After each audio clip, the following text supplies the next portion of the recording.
Sir எனக்கு பையன் கிடைச்சிருவான்ல? Book பண்ணியாச்சுப்பா, வர தையில உனக்கு கல்யாணம். சார் ரொம்ப தேங்க்ஸ் சார். ஓகேம்மா, போயிட்டு வா.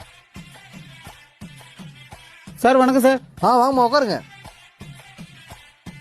சொல்லுங்க சார், என் பையனுக்கு ஒரு பொண்ணு பார்க்கணும் சார். யோ, யாரையா நீ? பையனுக்கு பையனை பார்த்துனுக்குறோம், பொண்ணுக்கு பொண்ணை பார்த்துனுக்குறோம். நீ என்னடா பையனுக்கு பொண்ணை பார்க்கணும் வந்துக்கிற? பொண்ணுல வெளியே போயா? சார் அப்படின்னா சொல்லாதீங்க சார், என் பையன் BA படிச்சிருக்கான் சார். பச்சை 2 எழுத்து அதையும் தலைகளை பச்சுக்கிறான். எவையா பொண்ணு கொடுப்பான்? இட்னு போயா வெளியே. சார் என் பையன் மாசம் 2 லட்சம் ரூபா சம்பாதிக்கிறான் சார். 2 லட்சமா?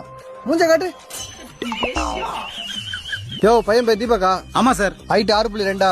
ஆமா, கொஞ்சம் அகலமா இருப்பான். கார்னர் சீட்ல காவேரின்னு ஒரு பொண்ணுக்குதியா? ஓகேவா? எனக்கு காவேரி பிடிச்சிருக்குப்பா. பொண்ணு என்ன ஜாதி என்ன கோத்திரம் தெரியாம பொண்ணு பிடிச்சிருக்கேன்ற. எனக்கு பொண்ணுன்னு இருந்தாலே பிடிக்கும்பா. சார் நீங்க பாருங்க சார். யோ, காவேரி 3 கண்டிஷன் போட்டுக்குதியா? கண்டிஷன் வேணாம் சார், 6 போட சொல்லுங்க, நல்ல முடிவு வரும். யோ தற்குறி, கண்டிஷன் அது இல்ல. மாப்பிளைக்கு அப்பா அம்மா இருக்கக்கூடாது, அப்பா அம்மா இருந்தா அவன் மாப்பிளையே வரக்கூடாது. மௌன கையிடுங்க சார், நான் காவேரியை கட்டணும். நீங்க அடுத்த கண்டிஷனை சொல்லுங்க சார். 5 மணிக்கு எந்திரிக்கணும், வாசு தெளிக்கணும், கோலம் போடணும். 6 மணிக்கு டீ குத்தா அவளை எழுப்பணும், அவளுக்கு பிடிச்ச பிரேக்ஃபாஸ்ட் சமைக்கணும், அவளுக்கு வேலை கட்டி கொடுக்கணும். இதெல்லாம் பார்த்தா வேலைக்கு போயிட்டு வீட்டுக்கு வந்து அவ கையை கால் அமுக்கணும். எல்லாத்துக்கும் மேல அவ தூங்கும் போது பாயா இருக்கணும், இயங்கும் போது தாயா இருக்கணும். என்னப்பா சொல்ற? காவேரி ஓகே சொன்னா நான் நாயா கூட இருப்பேன் சார். காவேரி உனக்குதான்.